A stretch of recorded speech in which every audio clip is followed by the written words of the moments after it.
Hi, gang.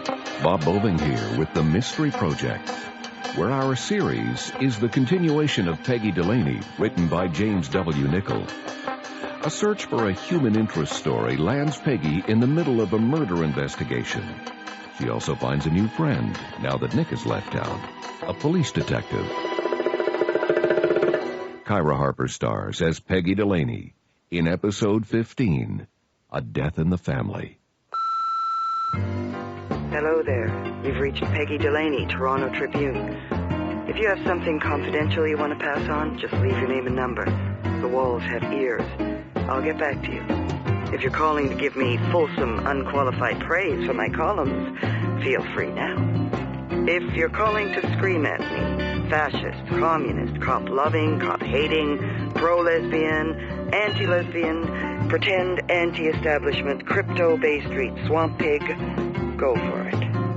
After all, this is a quasi-democracy. I couldn't agree more. I mean about the quasi-democracy part. This is J.J. Mars, responding to your request, and yes, with certain provisions, you can speak to my client. Ordinarily, I would have to say no, but as I recall, I do owe you one. Hi there, J.J. Ms. Delaney, delighted. It's been a while. Yes, it has. It was nice of you to remember how clever I was and how much of a help I was to you when Bernie's little friend got himself in a pickle. How could I forget? So, how have you been? Fine. Sit down. You? Well, the Trib's been bought up by Core News International. All my friends are getting pink slips. I'll probably be next. But other than that, I guess I'm fine too. Can you smoke in here? No. Can I smoke in here? Well, I'd prefer you didn't. I don't have an ashtray. So, Jenny Kazan? Yes, Jenny Kazan. Well, it's early days. I've only met with her twice myself. So, what is it exactly that you want to ask her? Well, the standard. What's it feel like? Isn't that what we always ask? How's it feel to be 22 years old, 9,000 miles away from home, impoverished, working as a nanny, hoping for a better life, and charged with murder? Human interest stuff, then. Uh-huh. But what's your angle exactly? You're not known for writing without a point of view, and I would hope that you'd be, at the very least, sympathetic to my client's plight. You sure I can't smoke? Positive. Why? Are we bargaining already? No, I'm having a nicotine fit. Look, I want to put a human face on one more gruesome, bad news front-page story. Admirable. Is that all? I'm not going to assassinate your client in my column. The human condition, J.J. That's all I'm after.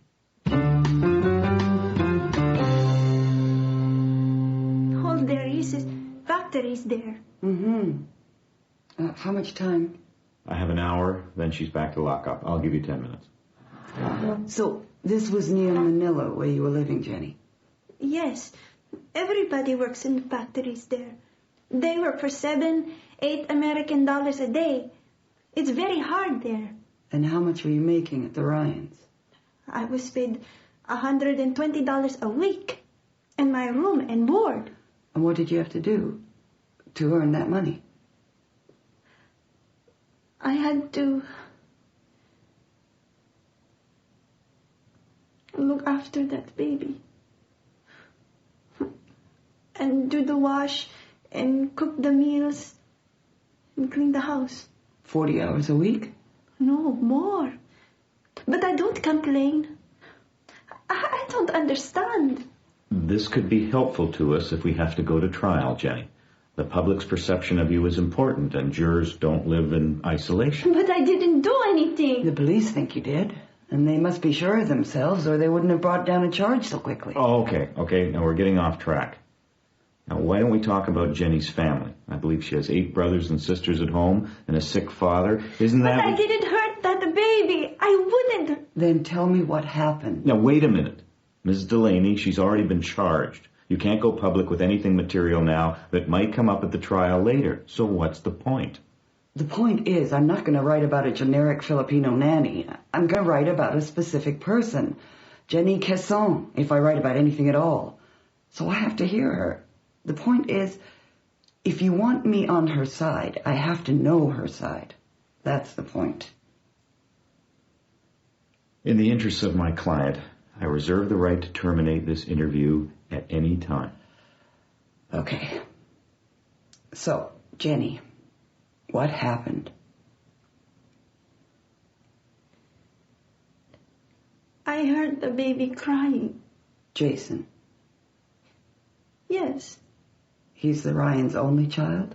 Or was? Yes.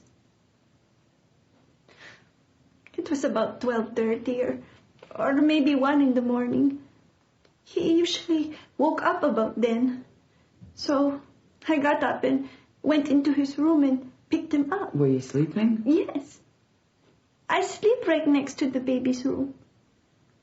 He woke me, and I took him down to the kitchen with me, and I heated a bottle. And then I took him back to his room and changed him and tucked him in. That's how I left him. With his bottle? Yes. Usually, he wouldn't drink all of it, just a little. And then he'd fall back to sleep. How old was the baby? 11 months. He was balancing on his own. He was going to walk.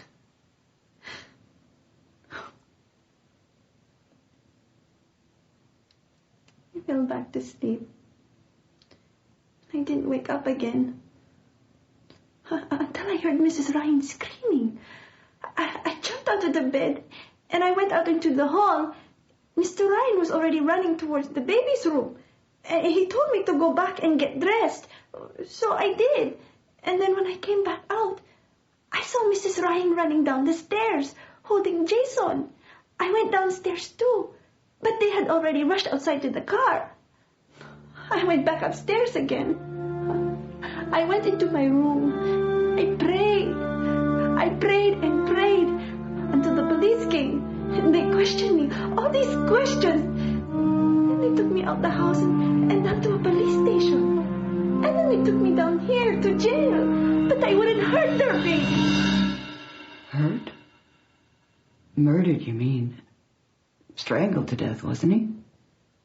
Yes.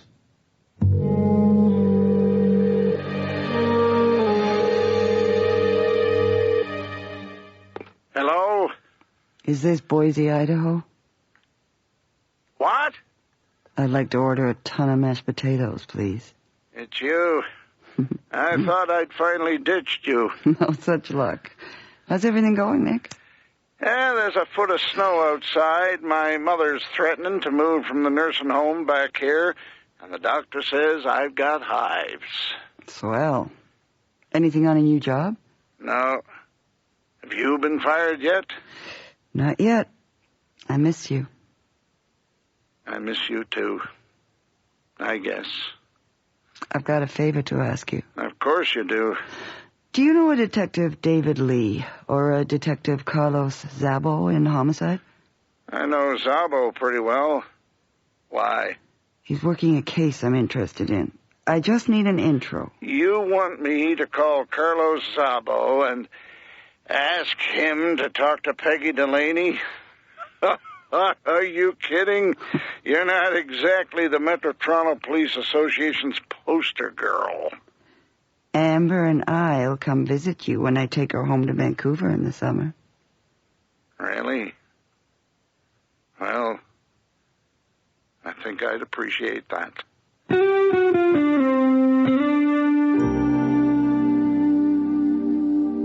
Detective Szabo, I presume? Yes. Well, your secretary was right. That yellow tie works every time. That was no secretary. That was a lieutenant. Oh. Well, whatever. Can I sit down? Well, sure. You were expecting me, weren't you? The lieutenant person. She said you had a break between 2 court cases and we'd meet in the coffee shop, right? You're, Peggy Delaney. Toronto Tribune? well, what do you know? So you are. Nick Bauer did call you, didn't he? He told you about me? Good old Nick. He didn't say Peggy Delaney, though. He said Peggy McGillicuddy. McGillicuddy? Yeah, he said you needed a break. You were a young reporter. Well, at least he got that part right. The absolute bum. Look, I'm sorry. No, that's okay. Anyway, this could be a lot more interesting. Then what? Than anything else I'm likely to do today. Do you mind if I smoke? Puff away. Well, thanks, officer. I'll have to give you a ticket. Really? I'm kidding. Oh, well. How come you hate cops so much? I don't hate cops. It's just that sometimes you guys do dumb things, and you think no one has the right to question anything you might do. So I question. That's my job. But generally, as a whole, you do a crummy, thankless, irritating job in a more or less acceptable manner. I've got goosebumps. How about sometime I tell you what the job of being a cop is really all about? The party line, the serve and protect stuff? No, the real stuff. Okay. But right now, I'd like to talk about Jenny Casson. Shoot. Well, I just don't get it. What don't you get? The why of it. Usually it's in a fit of uncontrollable temper, isn't it?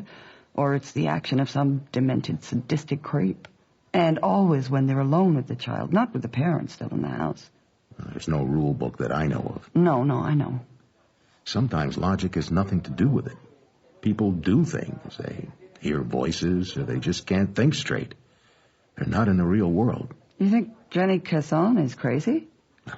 Strangling an 11-month-old baby is not a sane act, no matter how you look at it. But no inkling of a motive? Nothing at all? The husband wasn't satisfied with her work. He was going to let her go. Maybe she knew. Why wasn't he satisfied? Just didn't think she was doing a good job. The mother says the same thing. And that's a sufficient motive to kill their kid? She told me she was asleep. The first thing she heard was the mother screaming. No, that's her side of it. And the other side? Off the record? Off the record. The mother got up to go to the can. She was coming back at the end of the hall when she saw Jenny Kazan come out of the baby's bedroom, then run back to her own bedroom and close the door. The fact that she was moving so quickly alarmed the mother. She went into the baby's room and found her son. He was still warm, and he was dead. What's Jenny charged with exactly? We started with manslaughter to hold her. It's only been 5 days. We're still gathering evidence. So... Funny Jenny didn't hear the mother in the bathroom. It's possible. It's an old house. The bathroom's around a turn at the end of the hall, and there's plush broadloom everywhere. So she saw Jenny... Mm-hmm. Jenny in her flannel pajamas and bare feet coming out of the baby's room. Then on the half run, looking guilty of something, going back to her bedroom and closing the door. So what's bothering you? What, do I look like something's bothering me? Yes. It's nothing.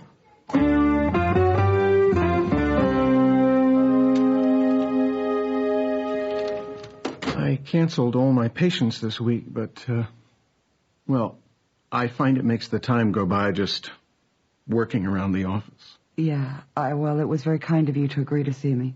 Oh, well,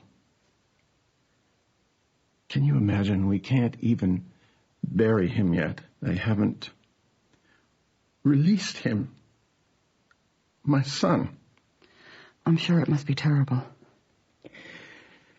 It's a nightmare. Mm-hmm. I understand your wife is still in hospital? Mm-hmm. And she will be for some little while, I think. As I said on the phone, I won't take much of your time. Take as much as you like. Anything to get me out of my own head. I'm sorry, it's not that you're just anybody. No, I understand. What I don't understand, though, is why Jenny Casson would do such a thing. Me either. I just don't know. A source of mine said you were about to give her notice. Had you talked to her about letting her go? Yes. Do you think that could be it? I really don't know. That night, when your wife found the baby, when you went down the hall, Jenny came out of her room. You told her to go back and get dressed. Is that correct? I thought you were interested in the references and background information we had on Jenny before we hired. Isn't that what you said? I am, but I'm just curious why you'd ask her to go and get dressed. You all live together. There's an emergency, so Jenny's in her pajamas, so what? Well, she wasn't in her pajamas. Oh? She was in a T-shirt and panties. So I just said, get dressed, just automatically, you know. Were you aware in your wife's statement to the police that she said Jenny was wearing flannel pajamas? No. I guess you were interviewed separately? Yes.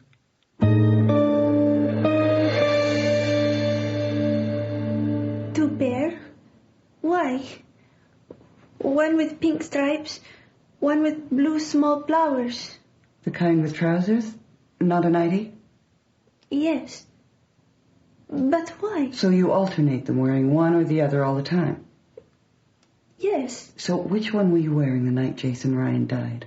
When Dr. Ryan told you to go back in your room and get dressed?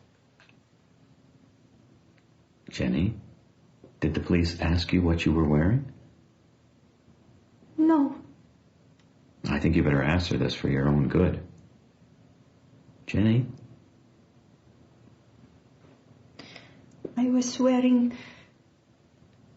a T-shirt and panties. Why didn't you say this before? Because I didn't know it was important. I didn't know what Mrs. Ryan was saying other than that I killed Jason. Did you run around the house often in a T-shirt? No, never. Well, then, why weren't you wearing the pajamas? Because the blue pair, they were in the dirty clothes. And the other? The pink ones? Why weren't you wearing them? Because they were ripped. How did they get ripped? Jenny?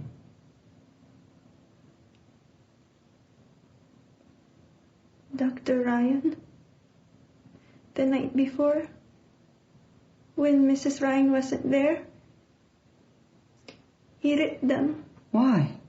Because I said I was leaving, that I didn't want to anymore. Want to? Stay quiet and just let him do what he was doing. All the time. I wasn't going to tell anybody. I was just going to go away. So he got mad and ripped my pajamas. And did it anyway. Why didn't you say this was going on? Why have you kept silent? Because I thought people would think I was bad, an evil person, and that if I was jealous of his wife, that I might have killed his baby. And did you? No.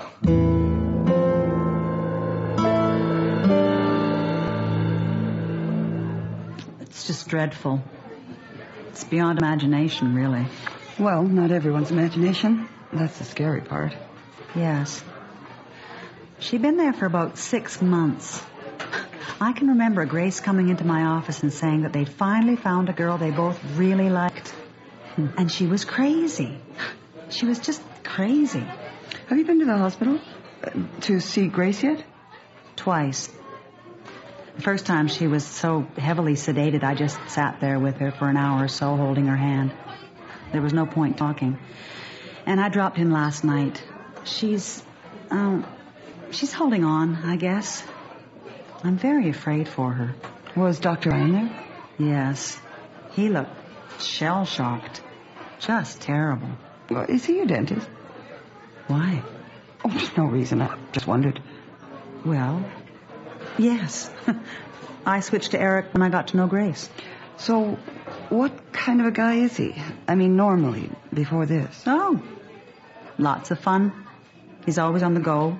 Yachting, skiing. The last time I went in to see him, he was taking up scuba diving. Is Grace normally, is she a fun person too? No, I wouldn't describe her that way. She has a whimsical sense of humor, but she's, deeper, I guess. Broody. The arty type. She designs our top 3 lines of clothes, you know. She's terrific. But a bit fragile, too. Oh, in what way? Well, that's why I'm worried about her. She's not the greatest at coping. This isn't going to get into the paper, is it? Not if you don't want it to. I don't. All right. Well, it's just that a couple of years ago, Eric, he had an affair with someone. Who knows who. But she found out, and it just about killed her. She stopped eating. No kidding. They patched things up somehow. I guess that's what having the baby was for. A fresh start.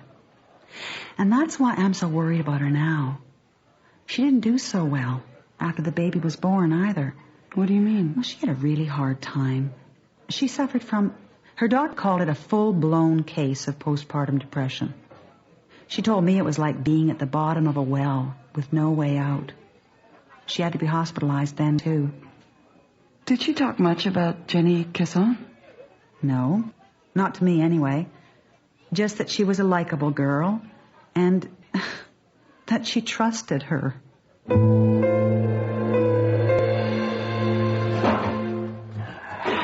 Not in this one. Well, she said she threw them in the garbage. Keep looking. Okay. Grapefruit rinds, coffee grinds, empty box. Uh-oh. Uh-oh, what? Pink pajamas, rolled up, and the shirt's ripped, almost in half, right down the front. Jenny, you only have to answer what I want you to answer. I'll nod or I'll interrupt. Yes. And everything is off the record. I know. Jenny, the sexual relationship that you had with Dr. Ryan... A relationship. No. Do you know whether Mrs. Ryan was aware of what her husband was doing to you? I don't know. Did he touch you sometimes or go into your room when she was in the house? No. She worked. Lots of times at night.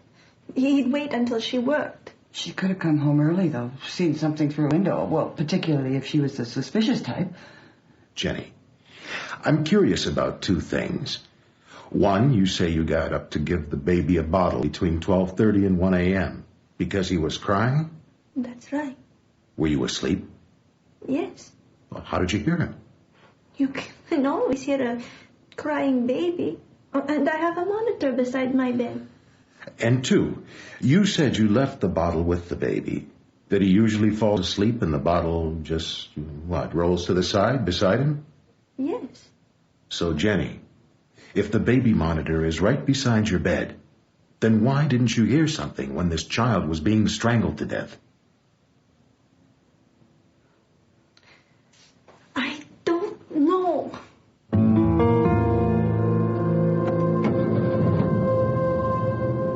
So, what are you smiling about? Who's smiling? You are, ever since you took that phone call. Off the record. Jesus, how can I work this way? Okay. The baby bottle wasn't in the crib. It was sitting on a change table on the other side of the room. Oh? So I wondered, why would Mrs. Ryan, finding her baby lifeless, bother to pick up the bottle and place it over there?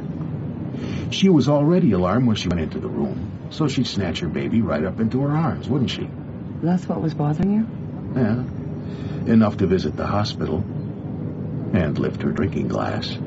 That call was from forensics. They matched Mrs. Ryan's fingerprints with prints on the baby bottle, the prints that were on top. She could have moved it after she found her baby dead and not before. That's conceivable, isn't it? Yeah. I'm trying to think of an alternate explanation. And why she was wrong about what Jenny was wearing that night. She's that baby's mother. It's mother. I mean, it just doesn't compute that she'd kill it. Or maybe I just don't want it to compute. The baby monitor sat on a shelf right above the crib. Somebody had turned off. Know whose thumb and index fingerprints are on the control knob? Clear as an X-ray. Oh, God.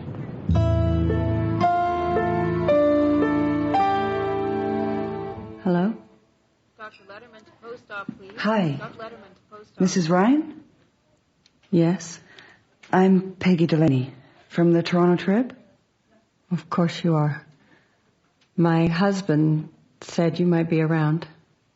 Is it okay if I sit down? I don't know. Is it? Thanks. I remember when they used to allow smoking in lounges in hospitals. Do you? Mm-hmm. Did your husband say why I might be around? No. He just stared at me and looked confused about everything. Right. I'm really so sorry about your son and what happened to him. So am I. You have been listening to A Death in the Family, the latest in our new series of Peggy Delaney by James W. Nichol. Featured in the cast night, Kyra Harper as Peggy, Katerina Scarsone as Amber, George Bouza as Detective Carlos Szabo, Martin Doyle as J.J. Mars, Susan Aceron as Jenny, J.W. Carroll as Nick. With them, you also heard Scott Denton as Dr. Ryan, Amanda Hancock as Grace Ryan, and Michelle Fisk as Barbara. The music was composed and conducted by Milan Kimlicka. The recording engineer was Drago Grandic. Sound effects were by Matt Wilcox. Sandra Breukman was the associate producer. Our coordinating producer is Barry Morgan. The program was produced and directed in Toronto by Bill Howell, the executive producer of The Mystery Project. I'm Bob Boving, thanking you for listening.